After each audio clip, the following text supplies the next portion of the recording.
Here I have INFINIX Hot 40 Pro, and today I'm going to show you how to enable power saving mode on this device.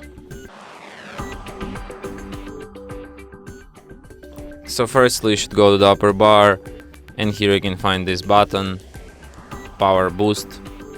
You can enable it like this, you can turn it off the same way.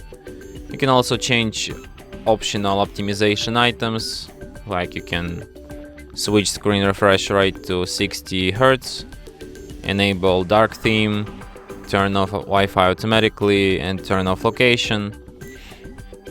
You can enable power boost reminder.